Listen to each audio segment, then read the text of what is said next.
أعوذ بالله من الشيطان الرجيم. بسم الله الرحمن الرحيم.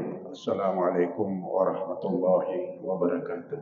Waalaikumsalam.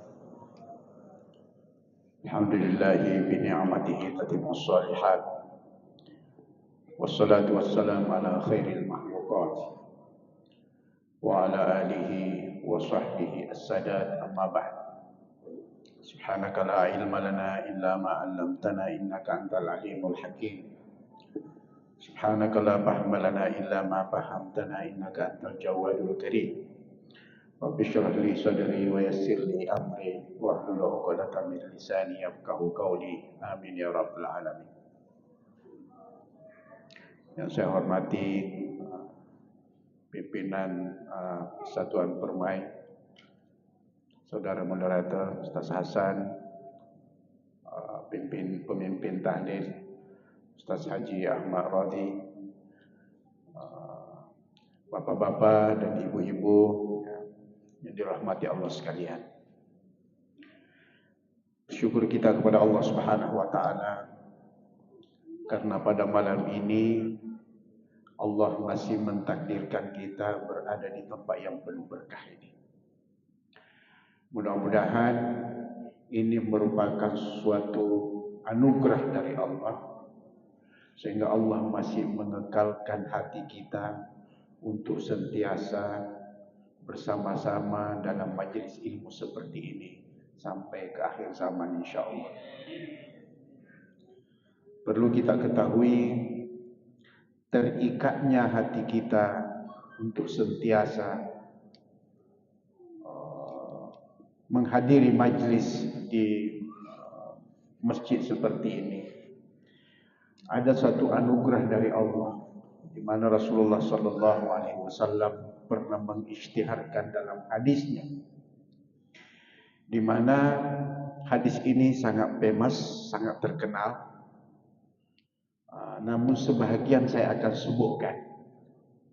Rasulullah SAW pernah menyebutkan sab'atun yuzilluhumullahu yawma la zilla illa zilluh.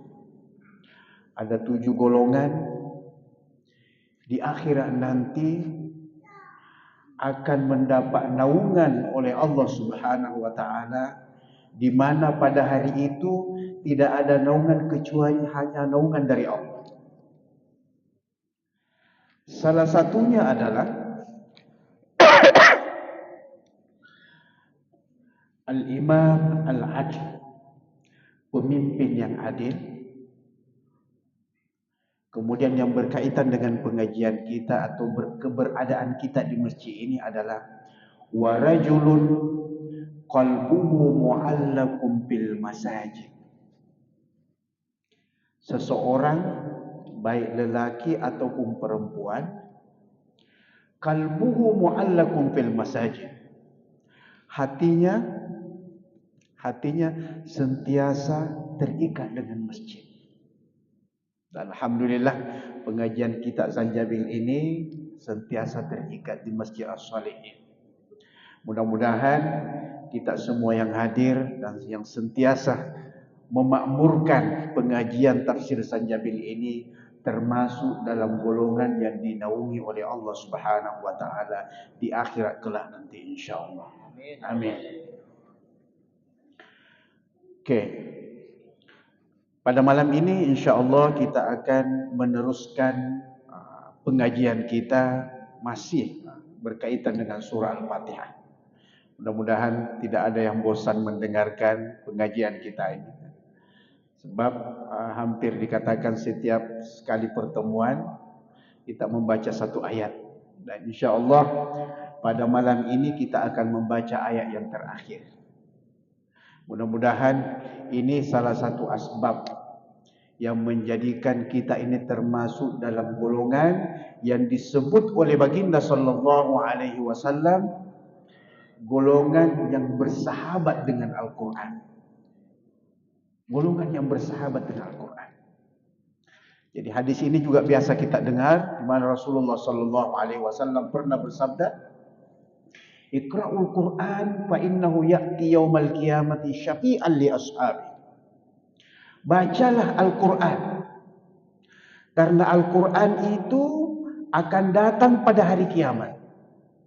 Bukan datang di dunia. Akan datang pada hari kiamat. Syafi'an li ashabi. Dia akan memberi syafaat kepada sahabatnya. Jadi mudah-mudahan keterikatan kita dengan pengajian tafsir seperti ini itu akan menjadi asbab sehingga kita termasuk dalam golongan sahabat Al-Quran. Dan kita di akhirat nanti Al-Quran itu akan mencari kita untuk diberi syafaat kepada sahabat-sahabat.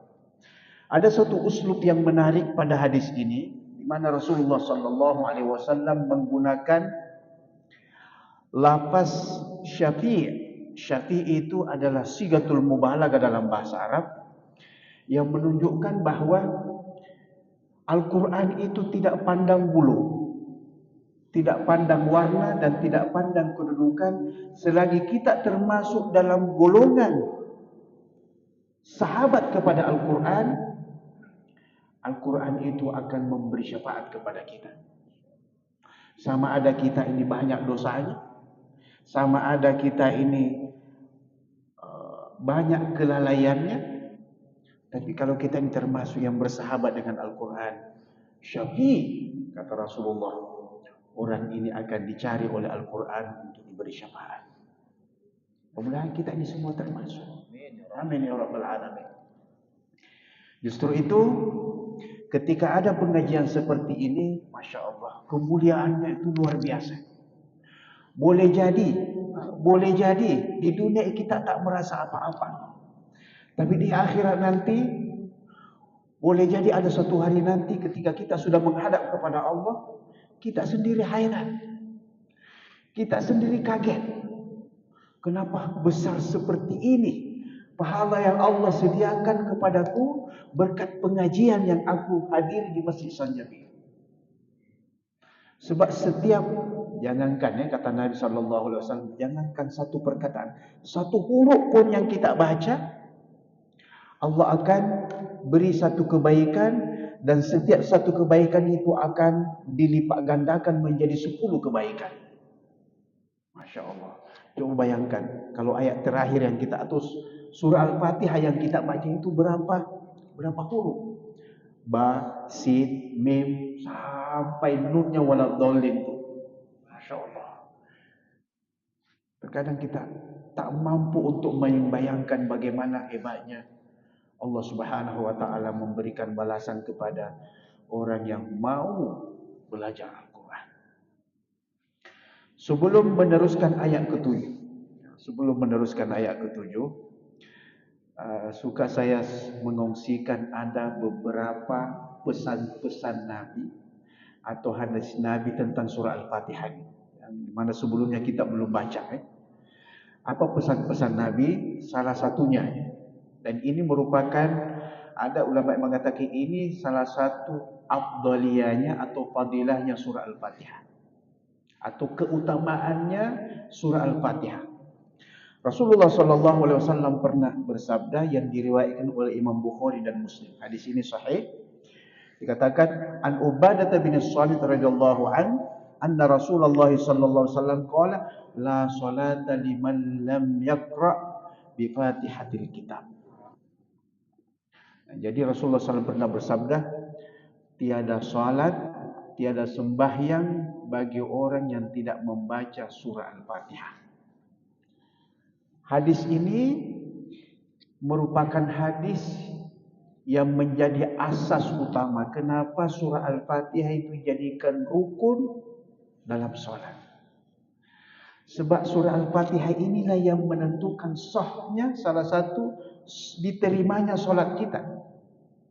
Justru setiap rakaat mesti ada bacaan surah Al-Fatihah. Betapa utamanya surah Al-Fatihah itu berbanding dengan surah-surah yang lain dalam Al-Quran, sehingga dijadikan sebagai salah satu bacaan utama dalam solat kita.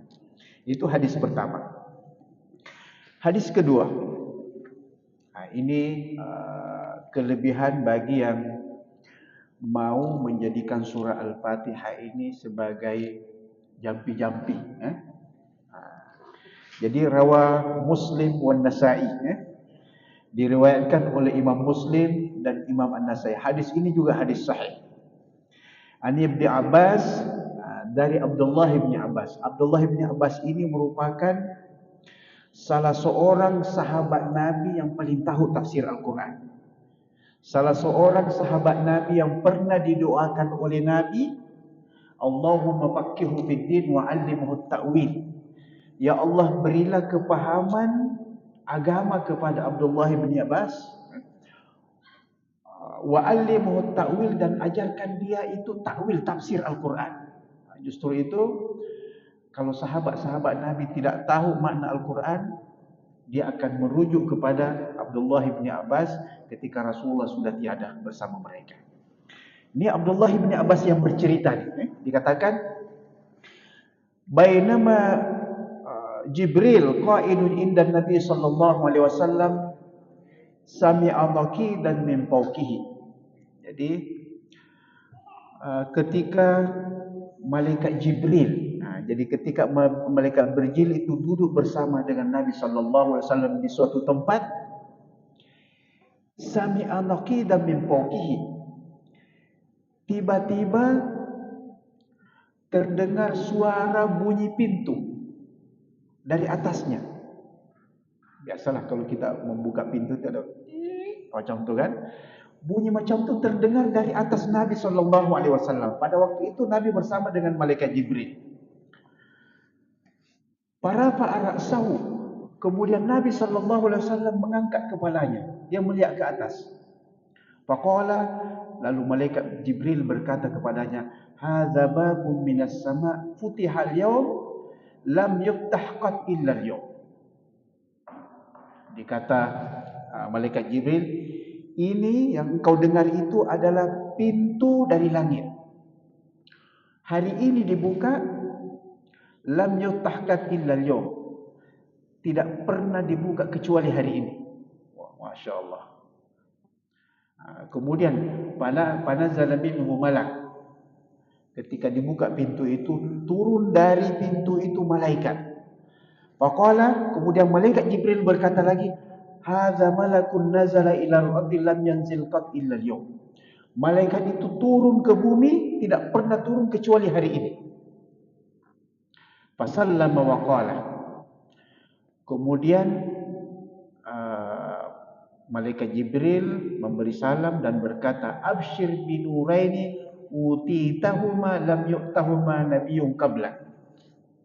Berilah berita gembira dengan dua cahaya, di mana kedua cahaya ini tidak pernah diberi kepada seorang nabi sebelum engkau Muhammad. Kemudian diteruskan, Fatihatul Kitab wa khawatim suratul Baqarah lan tuqra biharfin minhuma illa u'titahu.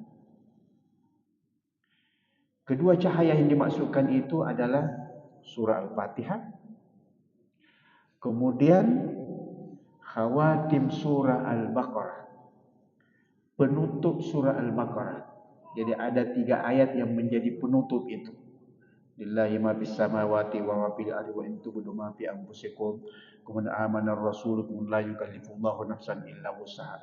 Itu yang menjadi amalan kita di Brunei Darussalam, termasuk juga di Indonesia. Kalau selesai kita solat, itu yang kita baca. Apa kata Rasulullah SAW? Tak seorang pun yang membaca surah Al-Fatihah dan surah ketiga ayat itu illa u'titahu, kecuali Allah akan memberi apa yang dia minta. Masya Allah. Apa saja yang kita minta. Jadi kalau kita mendengarkan imam membaca itu, ikutilah. Sebab Nabi SAW sudah menyebutkan dalam hadis yang sahih ini, engkau akan diberi apa yang kau minta. Okay. Hadis yang ketiga. Ini baru yang berkaitan dengan jampi-jampi tadi. Okay. Rawal Bukhari wa Muslim. Ini diriwayatkan dari Imam Bukhari dan Muslim. Hadis sahih. Wallabsu li Muslim an Abi Sa'id Al-Khudri qala. Jadi sahabat Nabi meriwayatkan yaitu Abu Sa'id Al-Khudri. Dia katakan, nazalna manzilan fa'ataina imra'atan fa'atatna imra'atun faqala inna sayyidal hayy salim ludik. Jadi pernah suatu ketika Abu Sa'id Al-Khudri bersama dengan sahabat-sahabat Nabi yang lain pergi ke suatu kampung. Pergi ke suatu kampung, kemudian tiba-tiba didatangi oleh seorang perempuan. Faqalat, perempuan itu berkata, inna sayyidal hayy salim ludik. Ketua kampung ini ludik. Ludik itu disengat. Ada binatang yang menggigit dia. Fahal fikum min raq? Kemudian perempuan ini bertanya, ada enggak di antara kita ini yang boleh menjampi-jampi? Okey, ada enggak yang bisa menjampi? Faqama ma'aha rajulun minna. Tiba-tiba di kalangan rombongan Abu Sa'id Al-Khudri ini tiba-tiba berdiri.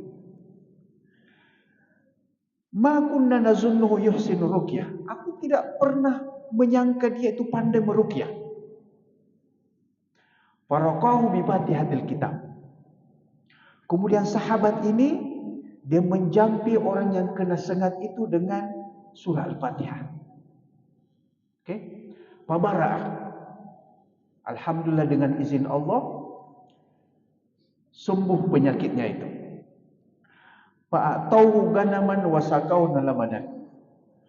Kemudian orang yang kena sengat tadi itu dia menghadiahkan seekor kambing dan yang hadir diberi makan susu dari susu kambing itu. Faqulna, setelah selesai itu semua, sahabat-sahabat Nabi bertanya kepada orang itu, "Aku tatuhsinu ruqyah? Adakah engkau ini pintar menjampi-jampi, membaca-baca jampi?" Faqala, sahabat ini, "Ma raqaitu illa bi Fatihatil Kitab." Aku tidak pandai membaca jampi kecuali dengan surah Al-Fatihah. Masya-Allah. Qala faqultu la tuharrikuha. Kemudian sahabat ini bertanya, jangan biarkan orang ini pergi. Tahan dia. La tuharrik, tahan dia hatta na'tiyan Nabi sallallahu alaihi wasallam, sehingga kita ini bawa dia berjumpa dengan Nabi. Datang di depan Nabi.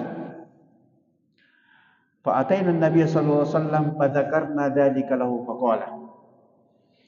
Kemudian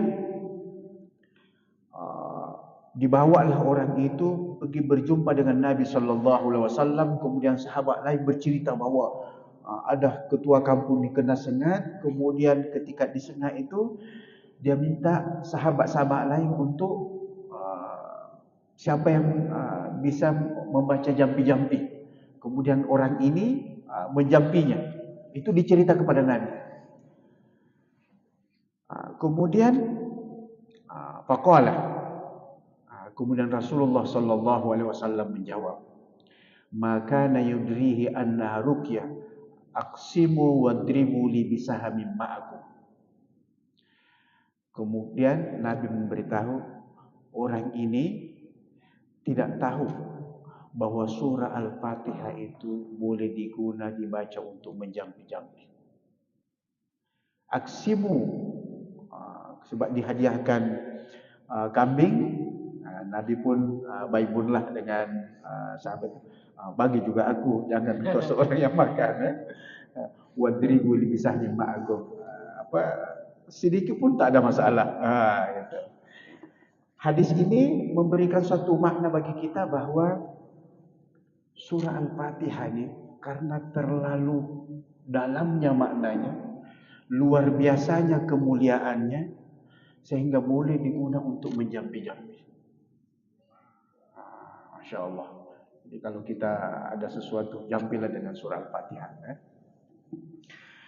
Kemudian ada satu hadis lagi. Diriwayatkan oleh Imam Malik. Anna Rasulullah sallallahu alaihi wasallam nada Ubay bin Ka'b wa huwa yusalli.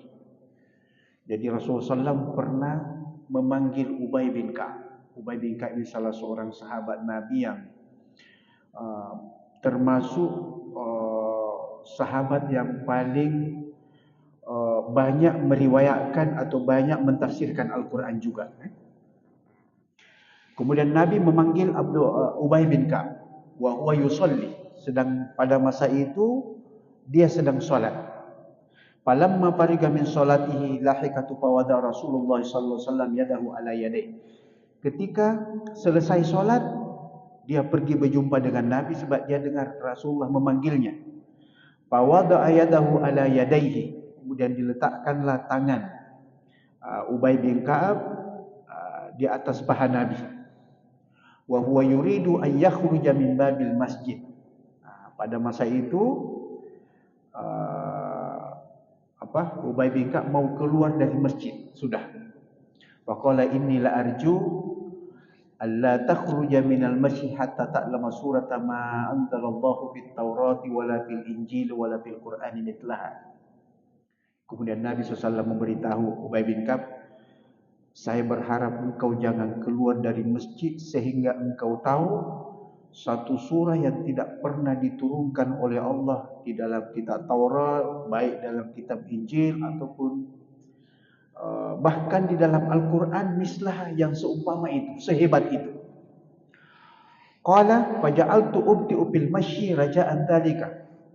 Kemudian Ubay bin Ka'ab ni dia melambatkanlah, sebab dia sudah mau keluar, tapi dia lambatkanlah jalannya keluar dari masjid, dengan harapan Rasulullah memberitahu surah apa itu. Summa qultu ya Rasulullah as-suratil lati wa'adtani, ya Rasulullah surah apa yang Rasulullah sebut tadi itu. Qala kaifa takra'u idza tutihadis shalah. Kemudian Nabi bertanya kepada Ubay bin Ka'ab, bagaimana engkau membaca jika engkau memulakan solat? Qala qara'tu alhamdulillahi rabbil alamin hatta ataitu ala akhirha. Kemudian Ubay bin Ka'ab menjawab, aku membaca alhamdulillahi rabbil alamin sampai akhir surah itu. Faqala Rasulullah, hiya hadhihi suratu yasabul matani wal Qur'anul azim allati utitu.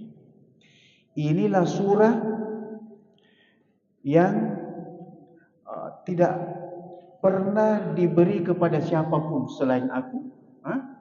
Kemudian bahkan tiada tandingannya dalam surah Al-Quran. Itulah as-sab'ul mathani wal Qur'anul azim allati utitu. Itulah as-sab'ul masani. Jadi salah satu nama surah Al-Fatihah ini adalah as-sab'ul masani. Tujuh yang senantiasa diulang-ulang.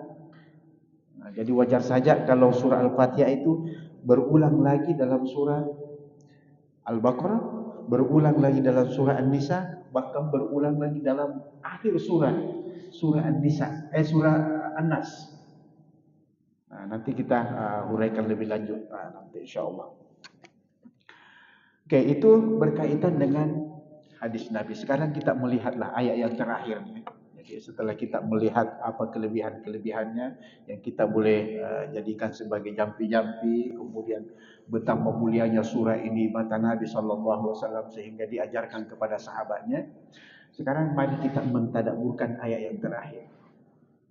Siratal ladzina an'amta 'alaihim ghairil maghdubi 'alaihim waladdallin. Yaitu jalan yang telah engkau beri nikmat ke atas mereka. Ghairil maghdubi alaihim, bukan jalan yang dibenci. Waladdallin, dan bukan jalan yang tersesat. Okey. Ayat ini penutup surah Al-Fatihah. Ayat ini merupakan penjelasan kepada ayat sebelumnya.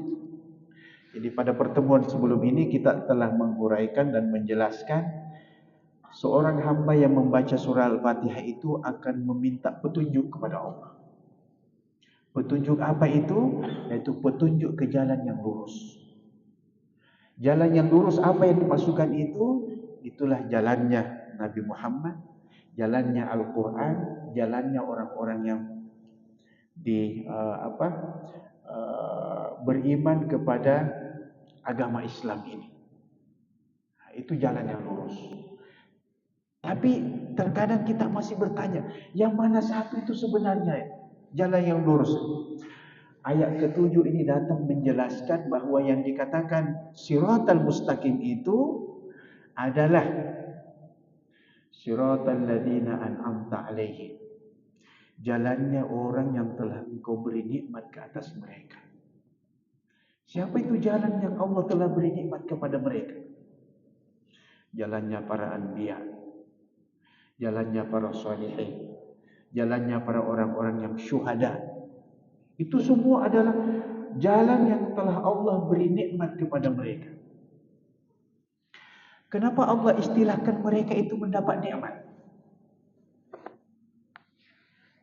Sebab kalau kita ini jalannya para anbiya, para nabi itu menikmati ketaatan kepada Allah. Menikmati apa yang mereka lakukan, bukan melihat itu beban. Pernah tak kita merasakan ketika kita sholat nikmat sekali? Pernah tak kita ketika membaca Al-Quran nikmat sekali? Pernah tak kita merasakan sakit itu nikmat? Pernah tak kita merasakan ketika kita bersedekah itu nikmat? Pernah tak kita merasakan kalau kita tersenyum dengan sahabat kita, bertemu dengan kawan-kawan kita, itu nikmat? Yang membuatkan nikmat itu karena ada ikatan agama. Ada ikatan agama yang mengikat kita sehingga apa yang kita lakukan itu nikmat. Jadi wajar saja kalau Allah Subhanahu wa taala menyebutkan an'amta alaihim, yang telah Engkau beri nikmat ke atas mereka. Sebab mereka itu ketika beribadah kepada Allah Subhanahu wa taala merasakan suatu kepuasan. Wajar saja kalau ada sahabat-sahabat kita atau ada umat Islam ketika dia menghadirkan dirinya di majlis seperti ini, majlis tafsir Sanjabil, dengan mendengarkan pencerahan-pencerahan dari penceramah misalnya, itu merasakan suatu kenikmatan tersendiri yang tak dijumpai di tempat lain. Itu nikmat. Kalau seperti itu sudah kita rasakan pada diri kita, Allah uji macam mana pun kita, insya Allah kita akan tetap tegar menghadapi ujian itu. Sebab kita sudah merasakan suatu kenikmatan dalam diri kita. Kalau bahasa Al-Quran mengatakan la khaufun alaihim wa la hum yahzanun. Mereka itu tidak akan merasa takut dan tidak akan merasa sedih. Kenapa tidak takut dengan merasa sedih? Sebab kenikmatan ibadah yang mereka rasakan itu sudah mendominasi hidupnya. Sudah menguasai pikirannya, sudah menguasai cara mereka untuk mencari rezeki. Itu nikmat. Ini yang kita maukan dalam kehidupan kita. Ketika menghadapi anaknya misalnya bermasalah, dia melihat ada Allah yang mentadbir hidup ini, ada Allah yang mengatur hidup ini. Ketika dia kaitkan ke sana, dia merasakan di sebalik itu adalah kenikmatan. Justru itu di dalam Al-Quran,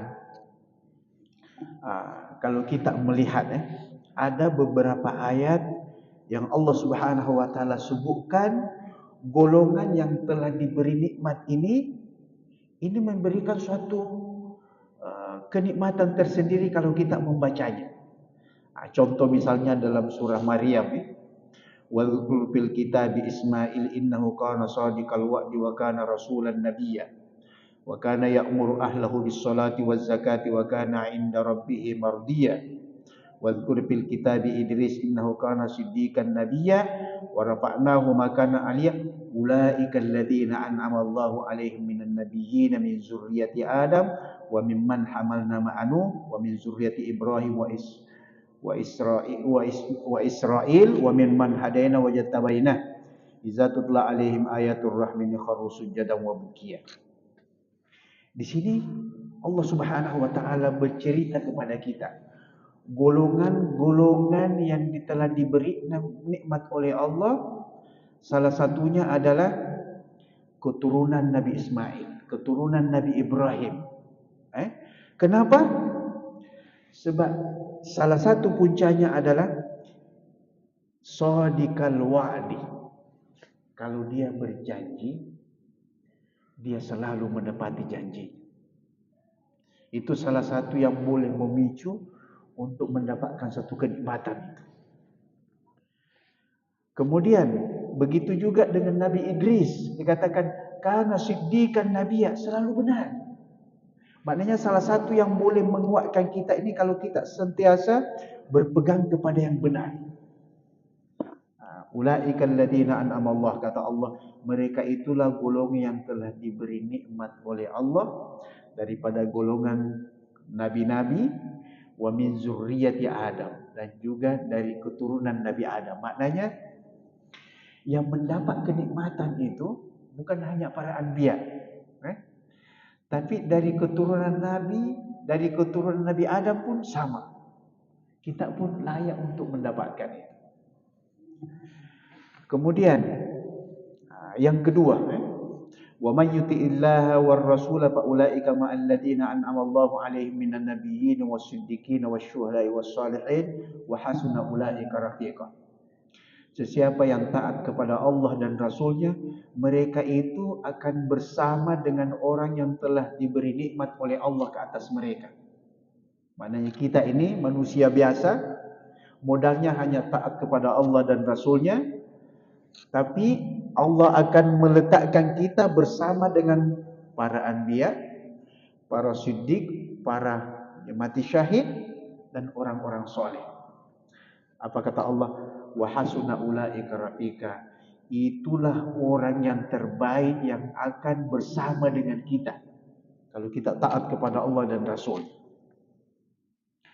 Okey. Di sini kalau kita perhatikan, Allah Subhanahu wa taala pada ayat ke-7 ini, ayat ke-7, siratal ladzina an'amta 'alaihim ghairil maghdubi 'alaihim waladdallin. Jalan yang baik, jalan yang lurus itu adalah jalannya orang yang telah diberi nikmat ke atas mereka. Tadi kita sudah sebutkan, ayatnya menyebutkan bahawa orang yang telah diberi nikmat adalah jalannya para anbiya, para siddiq dan solehin dan seterusnya. Kemudian ghairil maghdubi 'alaihim waladdallin, bukan yang dibenci dan bukan yang tersesat. Secara melihat sepintas lalu ayat ini, di sini Allah sebutkan dua sifat yang berlawanan. Dua sifat yang berlawanan ini. Orang yang diberi nikmat dengan orang yang dibenci dan tersesat, itu berlawanan. Dalam ilmu balaghah, dalam bahasa Arab kita kenali dengan al-muqabalah. Muqabalah itu jika sesuatu di satu tempat disebut sama-sama lawannya. Contoh dalam Al-Quran setiap kali kita membaca ayat-ayat tentang syurga, coba perhatikan setelahnya itu biasa ada bercerita tentang neraka. Setelah Al-Quran bercerita tentang orang yang beriman, coba perhatikan di sebelahnya itu biasanya akan disebut tentang orang kafir kah, orang munafik kah, dan sebagainya. Itu disebut dengan al-muqabalah. Tujuannya untuk apa? Agar yang dicerita itu semakin jelas, terang benderang, itu maksudnya. Saya beri analogi lagi. Orang yang sehat itu tidak merasakan nikmatnya sehat kecuali di sebelahnya ada orang sakit. Itu muqabalah namanya. Orang yang gembira, bahagia, tidak merasakan bagaimana nikmatnya bahagia itu kalau dia tidak bersama dengan orang yang sedih di sebelah. Di situ kita merasakan betapa nikmatnya, besarnya nikmat Allah kepada aku. Allah memberikan kebahagiaan kepada aku. Karena dia melihat ada orang sengsara di sebelahnya. Misalnya kita ini orang sehat. Kita ini akan merasakan betapa hebatnya sehat itu kalau kita masuk ke rumah sakit. Lihat sekeliling orang sakit semua.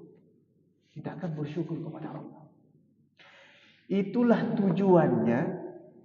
tujuannya Allah Subhanahu wa taala bercerita kepada kita yang diberi nikmat oleh Allah itu yang perlu kita kejar. Bukan orang yang dibenci, bukan orang yang tersesat.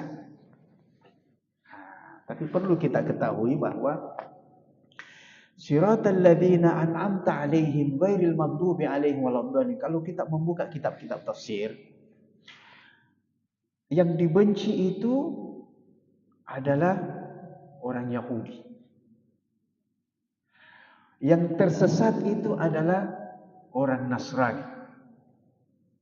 Itu banyak ulama-ulama tafsir klasik kita jumpai begitu. Namun di sini perlu kita highlightkan bahwa kalau memperhatikan surah Al-Baqarah dan surah An-Nas yang menjadi pendamping kedua surah ini. Sebab setelah surah Al-Fatihah ini ada surah Al-Baqarah, surah yang terpanjang dalam Al-Quran. Sebelum surah Al-Fatihah, di ujung sekali adalah surah An-Nas. Jadi kalau kita baca itu akan kembali ke surah Al-Fatihah. Kedua golongan ini atau ketiga golongan ini disebut dalam surah Al-Baqarah dan disebut juga dalam surah An-Nas. Coba perhatikan di awal-awal surah Al-Baqarah kita temukan ada 3 golongan di situ. Golongan orang yang beriman. Ayat pertama hingga ayat kelima. Kalau mau tahu siapa itu orang yang beriman, bacalah ayat pertama hingga ayat kelima surah Al-Baqarah. Ini an'amta alaihim. Itulah golongan yang telah diberi nikmat ke atas mereka. Kemudian golongan yang kedua, ayat ke-6 dan ke-7, itu orang kafir. Itulah golongan yang dibenci oleh Allah. Golongan yang dibenci oleh Allah. Kemudian golongan seterusnya, mulai dari ayat ke-8 dan seterusnya sampai ayat ke-21, itu berkaitan dengan orang munafik. Itulah golongan yang sudah tersesat. Coba bayangkan diapit. Kalau kita kembali ke surah An-Nas, ke surah An-Nas, di situ juga ada golongan yang diberi nikmat oleh Allah dan di situ juga ada golongan yang dibenci dan tersesat. Golongan yang diberi nikmat oleh Allah dalam surah An-Nas ini, itulah golongan yang sentiasa menjadikan Allah sebagai tempat perlindungannya. Qul a'udzu birabbin nas, malikin nas, ilahin nas, min syarril waswasil khannas. Senantiasa menjadikan Allah sebagai tempat untuk berlindung. Dia akan merasakan suatu kenikmatan. Kemudian orang yang dibenci dan orang yang sesat ini adalah golongan yang mengikuti bisikan-bisikan syaitan, bisikan-bisikan nafsu. Golongan ini yang akan lambat laun akan menjadi dibenci oleh Allah kalau dia ikuti terus. Golongan yang akan tersesat kalau dia ikuti terus bisikan-bisikan itu. Nah, sekarang kita melihat siratal ladzina an'amta 'alaihim ghairil maghdubi 'alaihim waladdallin. Apa sebenarnya orang yang dibenci dan orang yang sesat itu? Benci itu adalah suatu sifat yang keluar Jika sesuatu yang ada di depan kita tak sesuai dengan apa yang kita mau, biasanya itu sifat benci itu akan keluar. Contohlah, ya, contoh kalau ada anak kita, kita suruh dia buat sesuatu. Setelah itu, setelah kita suruh, anak itu buat benda lain. Atau dia tidak melakukan apa yang kita perintahkan, tapi dia buat sesuai dengan apa yang mereka maukan. Di situ akan terlintas atau akan datang suatu sifat pada diri seorang bapa atau ibu, mungkin marah. Kalau lambat laun dia akan membuatkan benci kepada anaknya. Itu sifat benci. Inilah yang dipahami oleh kebanyakan ulama tafsir, golongan yang dibenci oleh Allah Subhanahu wa taala dalam surah Al-Fatihah ini adalah bangsa Yahudi. Sebab kenapa? Sebab mereka ini adalah bangsa hari ini beriman, besok kufur. Hari ini dikatakan macam ini, besok dia menentang. Bahkan terkadang tidak menunggu hari ini dia mengatakan iya, petangnya sudah menolak nabinya. Bahkan dia beri syarat lagi kepada nabinya. Okey, kalau engkau kasih aku makan, saya akan ikuti ajaran kamu. Setelah dikasih makan, kembali lagi kepada kufur. Itulah surah Al-Maidah. Itulah surah Al-Maidah kalau kita baca. Ini memberikan suatu pengajaran yang hebat bagi kita. Janganlah menjadi golongan seperti golongan Yahudi, mengukur sesuatu sesuai dengan materi. Dan kisah yang paling banyak dalam Al-Quran, yang dimuatkan dalam Al-Quran adalah kisahnya kaum Bani Israel. Jadi wajar saja kalau kisahnya itu sampai hari kiamat itu ada. Dan yang paling membuatkan umat Islam ini sakit adalah bangsa mereka tidak berhenti memberikan suatu penyiksaan kepada kita. Itulah bangsa Yahudi. Bahkan kalau kita melihat memperhatikan 25 nabi dan rasul yang diutus ke muka bumi ini, mayoritas nabi itu dari golongan kaum Bani Israel. Mayoritas, kebanyakan dari kaum mereka. Ada ulama yang mengatakan, kenapa banyak nabi dari kaum Bani Israel ini bukan dari bangsa Arab atau bangsa Melayu atau dari mana, tapi mayoritas dari kaum Bani Israel ini. Ada seorang ulama tafsir namanya Syekh Mutawalli Asy-Syarawi bercerita atau membahaskan ayat itu yang mengatakan, kalau di suatu kampung, kalau di suatu tempat banyak jenayah, banyak huru-hara, banyak maksiat, kira-kira polisi yang diantar untuk mengamankan tempat itu cukup 1, cukup 2, cukup 3? Tidak. Pasti banyak polisi yang diantar ke sana, mungkin puluhan, agar tempat itu sentiasa aman dan damai. Begitulah analoginya Syekh Mutawalli Asy-Syarawi ketika memandang banyak nabi dan rasul dari kaum Bani Israel ini. Sebab kenapa? Bayangkan saja, nabinya sendiri dibunuh. Ada nabinya dibunuh. Kita ini tidak pernah mendengarkan nabi umat Islam itu umatnya sendiri membunuh nabinya, tidak. Ini umatnya yang membunuh nabi. Seperti Nabi Zakaria alaihissalam. Kisah yang paling mengakhiri kisahnya Nabi Isa alaihissalam itu mau dibunuh sama umatnya. Ini yang membuatkan umat Islam ini melihat bahawa kisah seperti ini atau pembelajaran kita kepada Al-Quran seperti ayat ke-7 surah Al-Fatihah ini betul-betul membuatkan kita ini tahu betapa dahsyatnya kemurkaan Allah kepada orang yang sudah diarahkan dengan perintah tapi dia buat benda lain. Contoh misalnya Nabi Musa. Nabi Musa ini. Nabi Musa perintahkan kaumnya untuk menyembah Allah.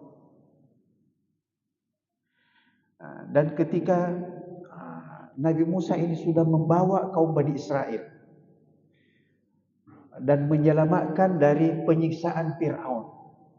Bahkan Allah sudah beri nikmat diselamatkan dari tenggelamnya Fir'aun. Dibawalah pergi ke Bukit Tursina. Ketika sampai di Bukit Tursina, apa yang terjadi? Allah Subhanahu wa taala mensyaratkan kepada Nabi Musa, kalau engkau mau diberi kitab Taurat, engkau kena tinggalkan kaummu dan datang kepadaku bermunajat selama 40 malam. Ditinggalkanlah umat Nabi Musa bersama dengan Nabi Harun, saudaranya. Pada waktu itu apa yang terjadi? Datang seseorang yang namanya As-Samiri. Itu datang memesongkan umat Nabi Musa tadi yang sudah diselamatkan dari kejaran Fir'aun itu. Apa yang dilakukan? Dia buat patung anak sapi, anak lembu dari emas. Kemudian itu yang disembah selain Allah. Bayangkan, diperintahkan untuk menyembah tapi dia cari sembahan lain. Betapa murkahnya Allah kalau macam itu. Berbeda keadaannya dengan waladhdallin ini, yang sesat ini. Ad-dallin itu sesat. Apa maksudnya sesat? Jadi biasanya itu kalau kita ada mau pergi ke suatu tempat, kita dikasih alamat, kita yakin tempat itu sesuai dengan alamat, tapi setelah sampai ke tempatnya, kita tidak menemukan alamat itu. Rumah lain, tempat lain. Artinya kita sesatlah. Apa yang membuat kita sesat? Biasanya kalau kita mungkin banyak yang pengalaman sudah menggunakan GPS misalnya atau Google Map, sampai ke sana, sampai di situ sudah ini lain rumahnya nih. Aku sudah diberitahu ini rumahnya tapi nomornya itu tidak ada. Kenapa? Sistem yang dipakai itu tidak sesuai dengan realita di tempat. GPS-nya sudah dimodify. Oke. Atau tempatnya sudah, atau mapnya itu sudah tidak up to date. Tidak up to date. Sehingga apa yang ada dalam sistem itu lain di realitanya. Inilah yang membuatkan ulama kita mengatakan ad-dallin di sini adalah kaum Nasrani. Sebab kenapa? Dia menggunakan buku panduan sudah tidak sesuai dengan yang originalnya. Sudah dimodifai. Sehingga ketika dia membaca kitabnya itu, kitab Injilnya, tidak sesuai dengan realita kehidupan. Tidak sesuai dengan tuntunan yang aslinya. Sehingga kalau diikuti terus, dia akan sesat macam tadi itu. Tidak menemui hakikat kebenaran.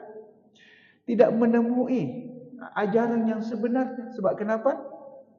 Sudah dirosakkan oleh pengikut-pengikutnya. Dan alhamdulillah kita perlu bersyukur kepada Allah karena Al-Quran yang menjadi panduan kita ini sentiasa dijaga oleh Allah. Umat Islam sentiasa menjaganya.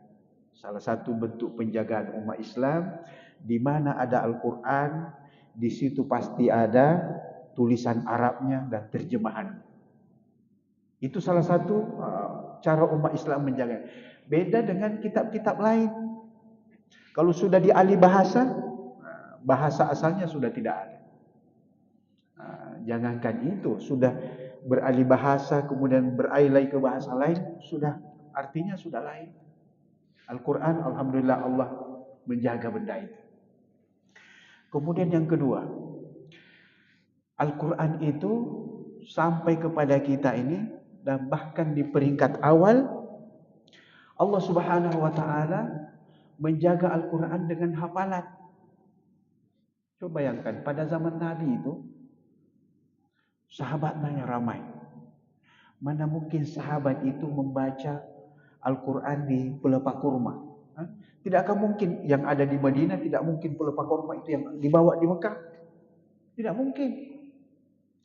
Apa yang membuatkan Al-Quran sampai ke Madinah, yang turun di Mekah atau sebaliknya? Hafalan. Itu hafalan. Dan alhamdulillah kita perlu berbangga karena tidak ada agama kecuali agama Islam yang menganjurkan umatnya untuk menghafal Al-Quran. Kita tidak pernah mendengar kitab Injil dihafal, kitab perjanjian lama, perjanjian baru dihafal. Kita tidak pernah dengar itu. Tapi Al-Quran, alhamdulillah di mana-mana ada hafiz Al-Quran. Bahkan anak-anak kita ada yang memasukkan anaknya ke solat tahfiz. Itu satu anugerah dari Allah Subhanahu wa taala ketika kita menjadikan bahagian untuk menjaga Al-Qur'annya itu. Okey, siratal ladzina an'amta 'alaihim ghairil maghdubi 'alaihim waladdallin. Itu tafsiran-tafsiran ulama berkaitan dengan siapa itu yang diberi nikmat, siapa itu yang dibenci, dan siapa itu yang tersesat. Okey. Perlu juga kita ketahui di sini bahwa selain dari tafsiran ulama ini, perlu juga kita memahami secara kontekstual ayat ini. Bahwa ayat ini Allah Subhanahu wa taala sentiasa menganjurkan kita untuk mencari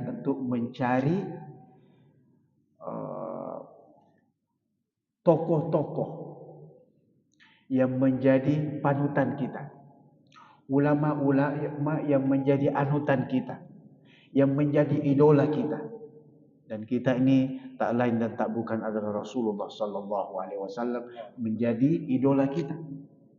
Artinya pelajarilah dia, bacalah sejarahnya, lihatlah bagaimana Rasulullah sallallahu alaihi wasallam berinteraksi dengan sahabatnya, berinteraksi dengan keluarganya, berinteraksi dengan umatnya. Itu yang menjadi contoh bagi kita, agar kita ini termasuk dalam golongan itu.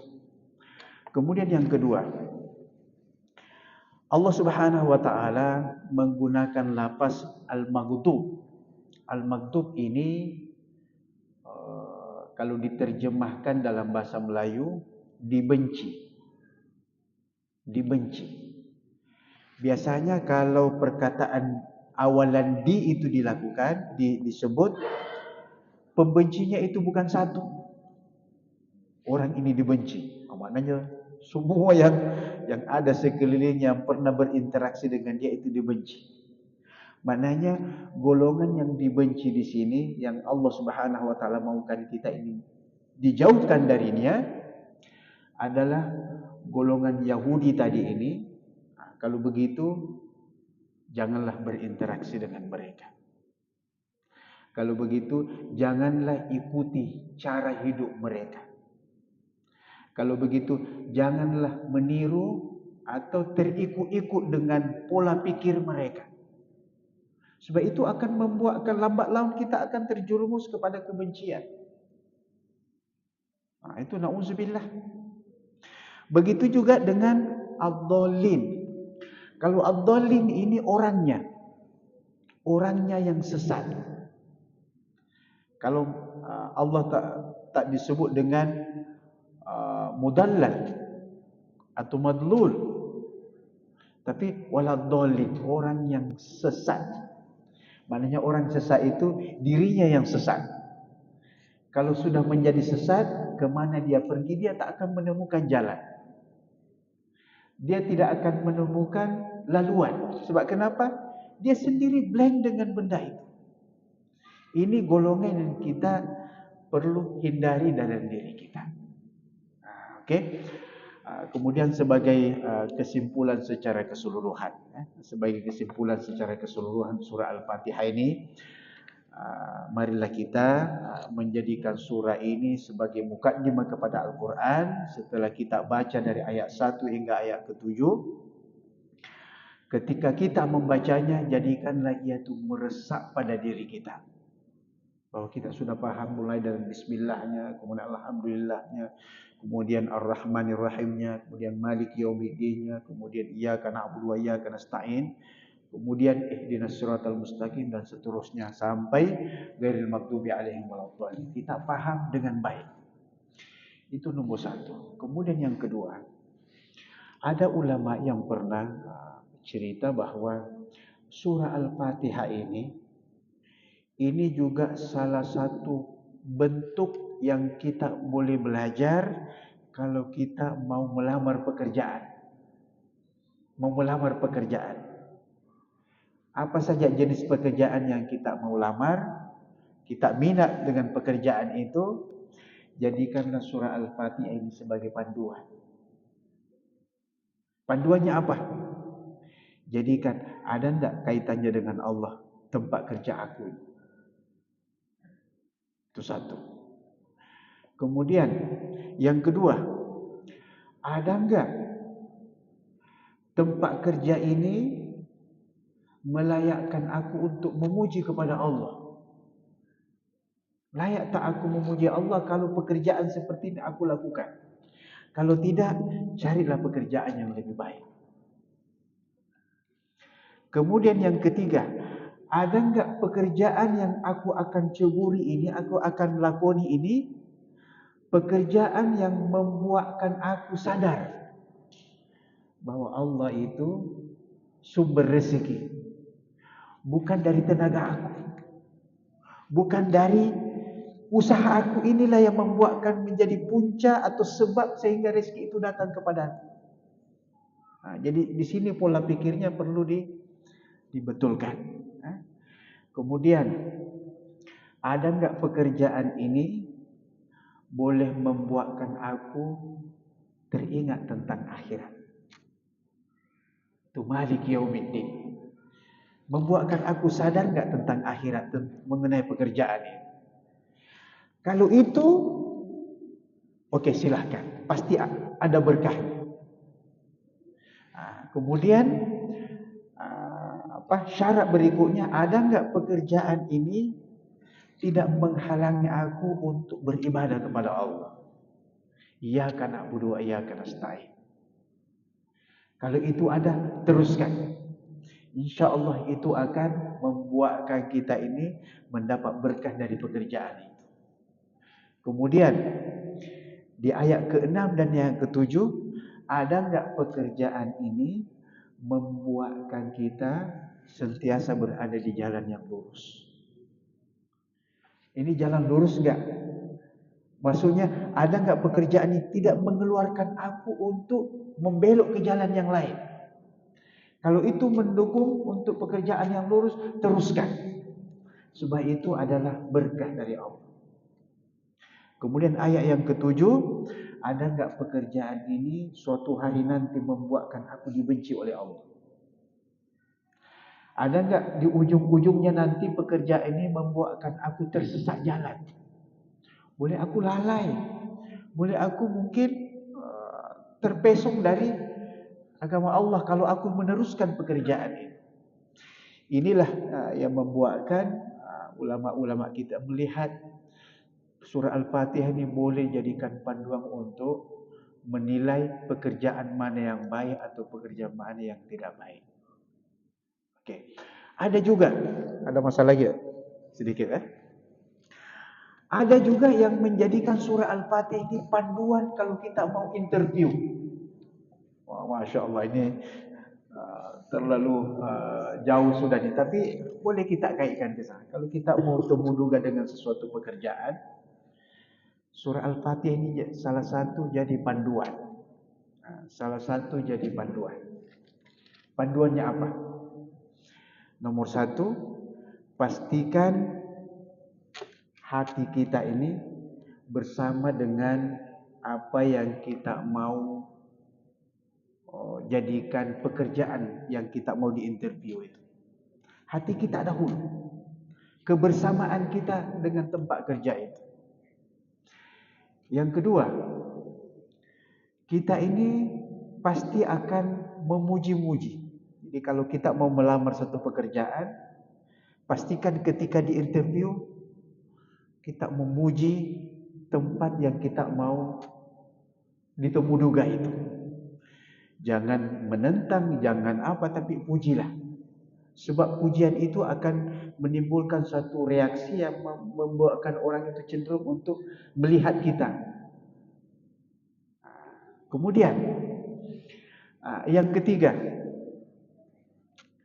ada tak ketika kita interview itu, selain pujian, kita juga harus menanamkan sikap bahwa apa yang akan diberi kepada kita itu, pastikan kita memikirkan masa depan tempat yang kita mau tempati untuk bekerja.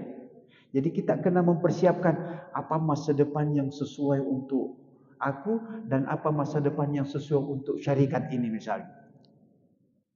Sebab Al-Fatihah memberitahu kita dalam beribadah kepada Allah, dalam bekerja, itu kita harus melihat masa depan kita akhirat.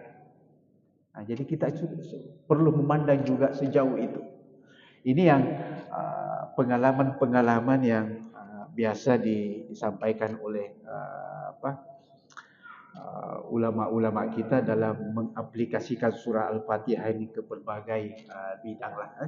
Jadi mudah-mudahan apa yang disampaikan tafsiran kita berkaitan dengan surah Al-Fatihah ini sedikit sebanyak dapat mencerahkan kita setiap kali kita membaca surah Al-Fatihah ini, baik dalam solat ataupun di luar solat. Okey, saya kira cukup sekian. Lebih dan kurangnya mohon dimaafkan. Wabillahi taufiq wal hidayah. Assalamualaikum warahmatullahi wabarakatuh. Waalaikumsalam.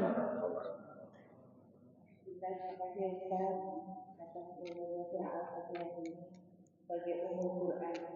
Saya akan menanyakan tentang zikir Syakur Aras. Apa fadilah daripada zikir Syakur Aras? Kemudian bila waktu yang tepat untuk membacanya. Sekian, terima kasih.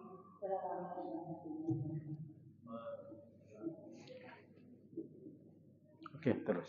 Assalamualaikum warahmatullahi wabarakatuh. Maka tadi ada dijelaskan bahwa itu tentang apabila surat Al-Fatihah itu bisa mengobati. Itu kan yang saya katakan apa semua kita semua juga gitu ya, bisa mengambil dari fadilahnya saat apa dengan membaca surat Al-Fatihah. Yang keduanya bisa diulang apa? Tadi Ustaz Fauzan itu kan yang di tengah itu sebuah institusi yang di tengah, terus ada salah satu itu maksudnya itu dengan surat itu bisa sembuh dari pengaruh. Apa kita juga boleh gitu? Maksudnya itu semua orang pun dapat menerapkan surat Al-Fatihah sebagai pengobatan. Yang keduanya, saya melihat ada salah satu pengobatan alternatif, Ustaz, dengan menggunakan sepertinya itu kalau mulai pengobatan itu dengan membaca surat Al-Fatihah. Tapi di dalamnya tuh kayak ada sesuatu hal yang gimana ya Pak Ustaz, di luar itu tuh, di luar kayak itu ini itu apa kayak yang berbau mistik kayak gitu. Itu hukumnya apa ya Pak Ustaz? Terima kasih.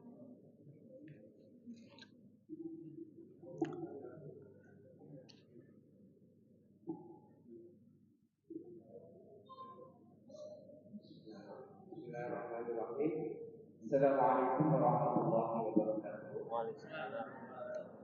Terima kasih yang mulia Ustaz yang akan saya tanyakan. Tadi yang mulia Ustaz menerangkan tentang bahwa surah Al-Fatihah itu boleh untuk merekyah dan untuk mengobat. Dan yang mulia Ustaz juga menerangkan tentang kisah seseorang yang di tengah kondisi datang hidupnya dengan surah Al-Fatihah pun sembuh. Yang akan saya tanyakan, maaf Ustaz, tadi kalau saya tulis saya nggak sempat. Boleh nggak saya mengetahui kitab apa yang Ustaz ambil itu? Saya ingin tahu kitabnya saja. Mungkin kalau di Bule tidak ada, mungkin di Bule atau di Indonesia, insya Allah kitabnya akan ketemu nanti. Kemudian yang kedua, apa yang Ustaz bincangkan tadi saya setuju. Bahkan bukan surah Al-Fatihah Ustaz, yang saya alami sendiri, cuma bacaan Bismillahirrahmanirrahim itu hamba Allah boleh tembus hatinya. Insya Allah. Ini pengalaman sendiri. Tapi jumlahnya banyak. Waktu itu diajar oleh kiai saya, bukan jumlahnya 10-20, tapi 786 kali. Nanti gimana Ustaz? Pendapat yang mengatakan Ustaz? Itu saja yang saya tanyakan. Terima kasih. Assalamualaikum warahmatullahi wabarakatuh. Oke, terima kasih. Ada 3 penanya, insyaallah. Soalannya berat-berat semua. Oke, tak apa. Soalan pertama berkaitan dengan Kanzul Arsh. Perlu kita ketahui bahwa zikir ini ulama-ulama kita sudah banyak mengamalkan benda ini. Dan Kanzul Arsh ini dari segi bahasanya saja adalah kanzul itu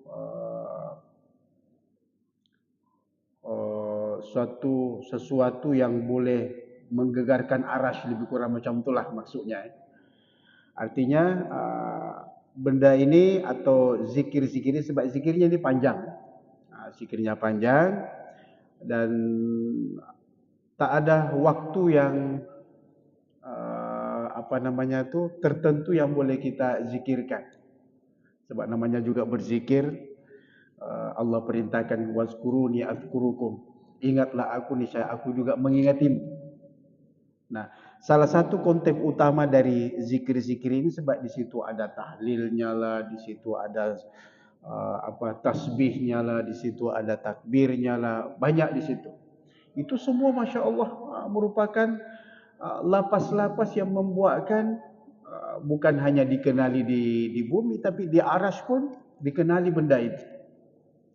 Justru itu kalau kita ada kelapangan masa, bacalah zikir-zikir seperti ini, karena bukan bukan tidak pernah diamalkan oleh siapa, tapi ulama-ulama kita banyak mendapatkan berkahnya sudah dari zikir ini. Kemudian yang kedua berkaitan dengan surah Al-Fatihah.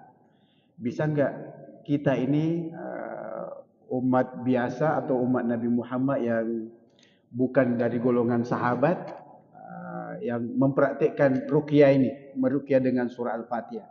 Sangat bisa. Sangat bisa.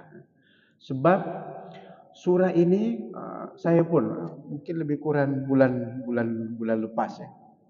Kebetulan di sebelah rumah itu ada binatang yang menyengat, dikena ke kepala di sini. Masya Allah. Awalnya itu kayak ada apa yang tertusuk di kepala. Setelah itu ada binatang yang menyengat itu. Saya langsung teringat dengan hadis Nabi dengan membaca Fatihah. Alhamdulillah, saya bacakan surah Al-Fatihah sesuai dengan petunjuk sahabat itu dalam hadisnya. Kemudian alhamdulillah tak ada kesan apa-apa. Itu berkahnya, berkahnya dengan membaca surah Al-Fatihah. Saya sendiri pun sudah mempraktikkan. Itu yang pertanyaan kedua. Kemudian pertanyaan kitab apa nih? Tadi saya sebutkan ini adalah hadis. Jadi dalam hadis kalau kita melihat ini diriwayatkan oleh Imam Bukhari dan Muslim. Maknanya ada dalam Sahih Bukhari, ada juga dalam Sahih Muslim. Nah, kita boleh rujuk ke sanalah. Bisa merujuk ke sananya lah. Kemudian apa lagi soalannya tadi itu yang saya sempat ingat.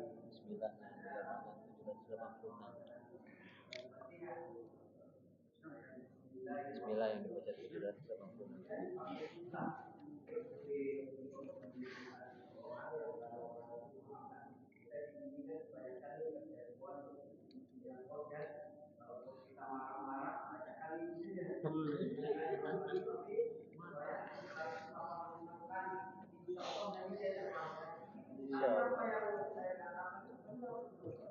Masya Allah. Okey. Maknanya ustaz kita ni sudah mengamalkan bacaan bismillah okey, mungkin kita boleh belajar dengan beliau ni ya. Alhamdulillah. Tapi begini ya. Bismillah itu kalau kita resapi maknanya semua boleh kita aplikasikan. Jangankan untuk menjampi-jampi untuk membuatkan benda itu yang tadinya haram saja boleh jadi halal. Seperti yang pernah kita sebut ketika awal-awal mentafsirkan surah Al-Fatihah. Bayangkan, kalau binatang disembelih, kita tidak membaca bismillah, binatang itu akan jadi bangkai. Haram untuk kita makan. Berkahnya bismillah. Kemudian ketika datang banjir besar yang pernah terjadi pada diri Nabi Nuh alaihi salam, apa yang dibaca? Bismillah. Bismillahi majriha wa mursaha. Ketika buat perahu di atas bukit, kemudian datang banjir itu melewati gunung yang dia tempati itu, dia hanya membaca Bismillahi majriha wa mursaha dan seterusnya. Tapi yang kita paham di situ, kenapa Nabi Nuh itu menyebut Bismillah? Ternyata menyebut Bismillah ini jangan hanya sekedar menyebut di lidah, tapi jadikan itu sebagai suatu keyakinan bahwa Allah itu bersama dengan kita. Kalau kita sudah bersama dengan Allah, segala yang mustahil pun boleh jadi tidak mustahil. Seperti apa yang terjadi pada diri Nabi Ibrahim alaihissalam ketika mau dibakar oleh penguasa pada zamannya. Api boleh menjadi sejuk. Itu mustahil. Kita tidak pernah mendapatkan api itu jadi dingin. Tapi karena Nabi Ibrahim itu bismillahnya itu diaplikasikan dalam kehidupannya, Masya Allah. Benda itu bertukar jadi panas menjadi sejuk. Nabi Musa alaihissalam seperti yang pernah kita sebut juga di sini. Ketika dikejar oleh Fir'aun, di depannya laut, di belakangnya musuh. Umat Nabi Musa sudah mengatakan, wahai Musa, innala mudrakun. Habis kita sudah nih. Kita enggak ada pelarian lagi nih. Di depan kita lari terus akan mati tenggelam. Kita tinggal diam, musuh kita dari belakang. Apa kata Nabi Musa? Kalla inna ma'iya rabbi sayahdi. Tidak. Ada Tuhanku yang bersama dengan aku. Itu perlu di-highlightkan di situ. Ada Tuhan yang bersama dengan aku. Apa maksudnya? Itulah bismillah. Ada Tuhan yang bersama dengan aku, sayahdin yang akan memberi petunjuk kepada aku. Coba bayangkan berkahnya itu, laut bisa terbelah. Kita tidak pernah membayangkan dengan tongkat boleh membelah laut. Tidak pernah. Bahkan pengamal-pengamal tasawuf misalnya, atau pengamal apa, dengan baca bismillah itu boleh berjalan di atas air. Sebab kenapa? Pada waktu itu dia bersama dengan Allah. Cuma makam kita boleh sampai tak seperti itu. Nah, itu yang menjadi masalah bagi kita. Mungkin lidah kita menyebutkan lain, tapi hati kita di tempat lain. Pikiran kita di tempat lain. Amalan kita di tempat lain. Jadi wajar saja kalau kesannya atau berkahnya bismillah itu tidak sampai kepada kita. Apatah lagi seperti syekh kita di belakang tadi itu yang bertanya, Masya Allah. Dia sudah praktekkan dengan bacaan sekian kali. Itu satu hal yang